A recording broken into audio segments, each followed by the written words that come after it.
welcome to this Talk to Me Ending Explained. The hype is real for this movie. I went in hoping I would enjoy it as I love A24, but this had one of the best endings of a horror movie I think I've ever seen. It shrugs off the jump scare template for a more elevated horror movie and nails the path tread by things like Hereditary and such. And I'm usually a very, very big wimp when it comes to jump scares and horror movies. As much as I love them, this movie wasn't scary, but it was really good. It's hard to believe that this is the directorial debut from Danny and Michael Philippou, but not a surprise if you've seen their popular YouTube channel Raka Raka, and Michael even has a undefeated 1-0 boxing record against Scarce. Yeah, I completely forgot about that. Anyway, less of that drama. The movie follows teenagers as they follow the high of going viral and also reaching beyond the veil of the afterlife. While usual teenage Hollywood horror movies follow teenagers drinking, doing drugs and doing each other, the drug here is the high of touching the hand and feeling what's beyond. As Mia says, it's the best feeling ever, but just like hard drugs and what she has been accused of by Jade's mother, she becomes addicted just like the kid at the start, and the addiction leads to drastically awful addiction and side effects.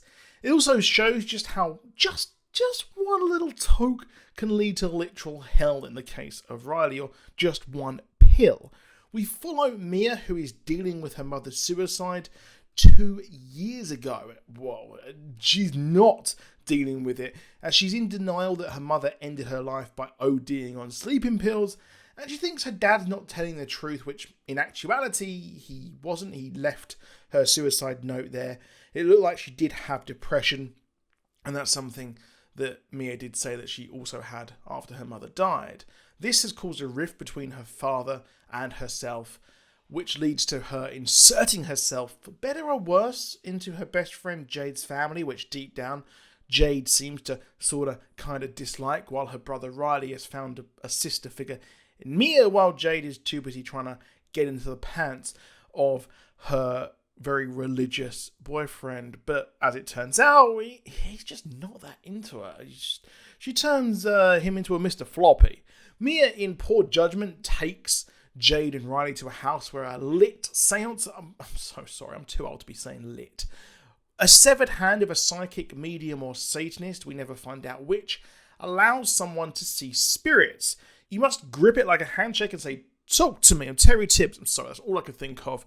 Once you see the spirit, you say, "I let you in," which allows it to take over your body, and it can happen in reverse as well, which I thought was interesting.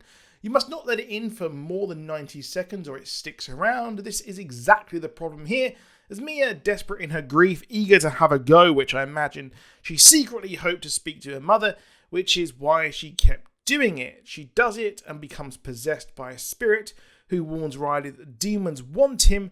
She spends far too long over the 90-second time limit, and the spirits start to stay and haunt her. Now, they know how vulnerable she is by taking the form of her mother later on and convincing her to do awful things. Having seen her weakness, they take over Riley. They trick Mia into making it so Riley stays over the 90 seconds, thus allowing the spirits to stay and keep his spirit and torment it and feed on it. Which, that scene where we see Riley being tortured in hell was absolutely harrowing, but also very beautifully shot. Slowly over the course of the movie, she sees her mother and is gaslit into thinking that her father is hiding the truth about her mother, and also gaslit into thinking that she needs to kill Riley to save him. However, the spirits do weaken over time, as we learned, and should leave the body. But if the body dies, the spirit is trapped forever, like they want with Riley's spirit. And as we saw with the kid at the start, he killed himself, presumably convinced to do the same by the spirits to keep his spirit forever. That's a lot of spirits. Throughout the movie, the spirit, there's that word again, starts to isolate her. She's also chasing the first high, the first hit, so to speak, with the spirits knowing how vulnerable she is. Jade's boyfriend said later the spirits can read the mind of the person they take. So when they take Riley, they trick poor Mia into thinking her mum's spirit is there, leading her to let them stay, albeit not willingly. The spirits stay in Riley there, trying to get him to kill himself so they can keep him and torture him down in hell. However, unlike the kid at the start, it doesn't work because he's restrained, he's in hospital, and I think they keep him sedated so he has to be down and that. So she's tricked into stabbing her father, as they say it's not him, and make threatening banging noise when he's just vibing in the living room.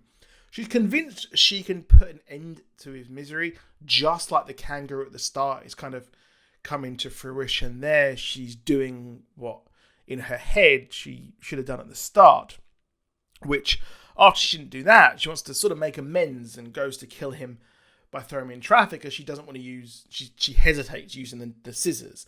Luckily, though, Jade realizes she's dangerous and manages to find Mia and her brother just before he could be thrown into traffic.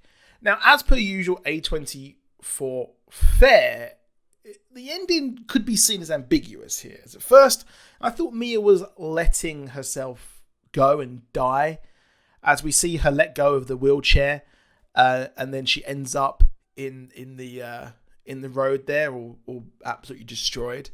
But it also could be argued that Jade pushed her in the road to save her brother.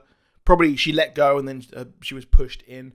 Or I also thought maybe after when we were driving home, we also thought that maybe Mia wanted to go into the road thinking that she could be with her mother forever. So there's lots of ways to take this ending, but it is also very, very good. In my opinion, I do think that Mia let go and then was pushed into traffic.